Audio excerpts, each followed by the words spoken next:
আল্লাহ পাক আজকে আপনাকে হয়তো 1 কোটি টাকা দিয়েছেন, কালকে আল্লাহ না করুক 1000 টাকার জন্য মানুষের কাছে হাত পাততে বাধ্য করতে পারেন আল্লাহ পাক। এমনও কিন্তু দিন আসতে পারে, দিন সবার সবসময় সমান থাকে না। আজকে আপনার কাছে 1 কোটি টাকা আছে, কিছু মনে হচ্ছে না, কালকে কে জানে আল্লাহ না করুক যে 1000 টাকা কারো কাছে চাইতে হচ্ছে, 1000 টাকার জন্য ঠেকে গেছেন, হতে পারে না? রিজিককে মানুষ তাজিম না করলে রিজিক দূরে চলে যায়। দুটো বিষয় খেয়াল রাখবেন, দুটো বিষয়। এক হচ্ছে মাঝে মাঝে মনের মধ্যে কিছু আমল করার ইচ্ছা আসে না? মনে হলো যে আচ্ছা একটু 10টা আয়াত পড়ি, মনে আসে না? মাঝে মাঝে এমন মনে হয় না? ওই সময় এই যে মনের মধ্যে যে এই ইরাদাটা জাগ্রত হওয়া, এটাকে আমরা বলি ওয়ারিদ। অন্য ভাষায় আপনি বলতে পারেন মেহমান। কি বলতে পারেন? এটা আল্লাহর পক্ষ থেকে আপনার কলবের মধ্যে মেহমান হিসেবে এসেছে। এখন আপনি যদি আমলটা করেন, সেই মেহমান বারবার আপনার কলবে আসবে। যদি আপনি ওই সময় আমলটা না করেন, মেহমান চলে যাবে, মেহমান অসম্মানিত হলে পরে আর আসবে না। একইভাবে রিজিক আল্লাহ পাক দিয়েছেন, এর তাজিম যদি করতে পারেন রিজিক বেশি আসবে।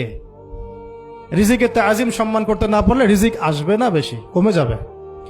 উসমান রাদিয়াল্লাহু আনহু সবচেয়ে ধনী ছিলেন না? কেন জানেন? কেন? এটা কি জানেন কেন ধনী ছিলেন? একে তো তিনি প্রচুর দান সদকা করতেন, এটা তো আপনারা জানেনই। আরেকটা জিনিস অনেকে জানে না, তিনি উটের পিঠে বসেছিলেন, কিছু একটা খাচ্ছিলেন, এই 2-1টা দানা পড়ে গেছে নিচে, উটের পিঠ থেকে নেমেছেন, নেমে সেই দানা উঠিয়েছেন, পরিষ্কার করেছেন, ধুয়েছেন, আবার খেয়েছেন।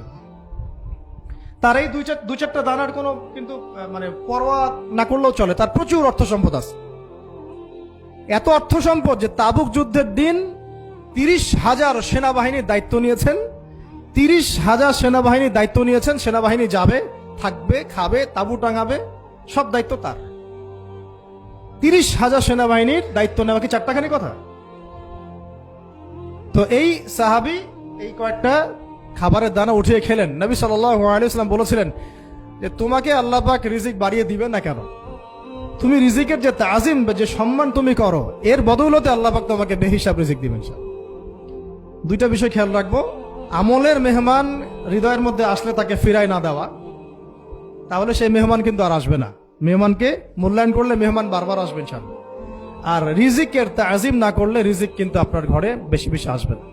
এমনি তো হারামের যুগ, এমনি সুদের যুগ, এমনি ঘুষের যুগ। অলমোস্ট এভরি ফ্যামিলি সুদখোর এখন, অলমোস্ট এভরি ফ্যামিলি। মেয়েরা স্পেশালি যারা শাশুড়ি টাইপের, আপনারা মাইন্ড করেন না, তাদের সাইকোলজি যে এতই নিচে নেমে গেছে এখন যে আমার মেয়ে জাহান্নামে যায় যাক, হ্যাঁ আমার মেয়ে জাহান্নামে যায় যাক, সমস্যা নাই, দুনিয়াতে সে যেন ভালো থাকে। এটা কেন বললাম?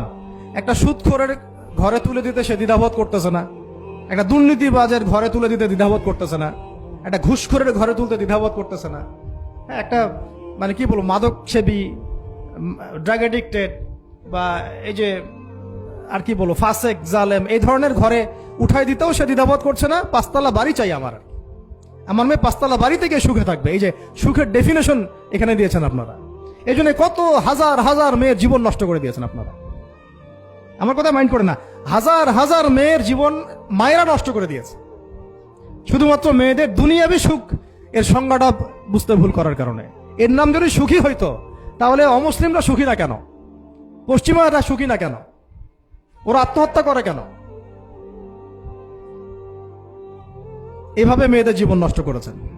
অথচ অল্প যদি হালাল রিজিকও হতো, আল্লাহ পাক তাকে বরকত দিতেন, সুখে থাকতো। তা আল্লাহ পাক আপনাদেরকে রিজিকের মূল্য বোঝার, তাজিম করার তৌফিক দান করেন, আমিন। অনেক ভিতরে ভিতরে চলে যাচ্ছে আমি, সময় আমাদের হাতে আরো শর্ট হয়ে আসতেছে। তো এখানে একটা কথা বলে দিব যে রিজিকের প্রসঙ্গ যেহেতু আসছে, যে হালাল খেতে হবে আমাদেরকে, হারামের দ্বারস্থ হওয়া যাবে না। আপনার স্বামী যদি হারাম খায়, আপনি স্বামীকে বুঝান, তাকে ওই চাকরি ছেড়ে দিতে আপনি উৎসাহিত করেন। আমি আপনাদেরকে একটা অনেস্টির সাথে একটা কথা বলি, যত এই যে প্রশাসনে যত ঘুষখোর আছে, ঠিক আছে, যত দুর্নীতিবাজ আছে, যত মাদক সেবী আছে, মাদকের ব্যবসায়ী আছে, যত সুদখোর আছে, এরা সবাই কেন এই খারাপ কাজগুলো করে জানেন? তার স্ত্রীকে ভালো রাখার জন্য, তার মাকে ভালো রাখার জন্য, তার সন্তানদেরকে ভালো রাখার জন্য। তাহলে স্ত্রী হিসেবে, সন্তান হিসেবে, মেয়ে হিসেবে আপনি বলবেন যে আমাদের এইসব ভালোর দরকার নাই আব্বু,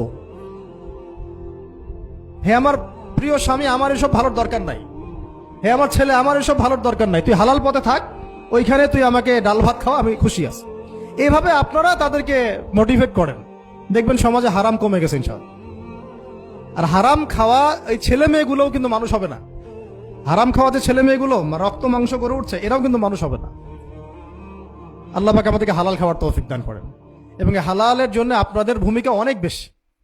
আমরা উত্তরবঙ্গ সহ দেশের বিভিন্ন জায়গায় সফর করে যেটা দেখেছি, যত সুদী এনজিও আছে না, এনজিও গুলোর মধ্যে মহিলাদের নামই বেশি, জানেন? মহিলাদের নাম বেশি সুদী এনজিওতে। তো এই দাওয়াতগুলো আমরা মা বোনদেরকে দিতে চাই যে কোন অবস্থাতে যেন হারাম রিজিকের দিকে আপনারা না ধাবিত হন, এবং রিজিকে তাজিম করেন, পরিবারের মধ্যে হৃদ্যতা ভালোবাসা বজায় রাখেন, একে অপরকে বিশ্বাস সম্মান এবং শ্রদ্ধা করেন। ইনশাআল্লাহ তাআলা আপনাদের পরিবারও সুখী হবে, রিজিকও সুন্দর হবে, এবং রিজিকে বরকত হবে ইনশাআল্লাহ।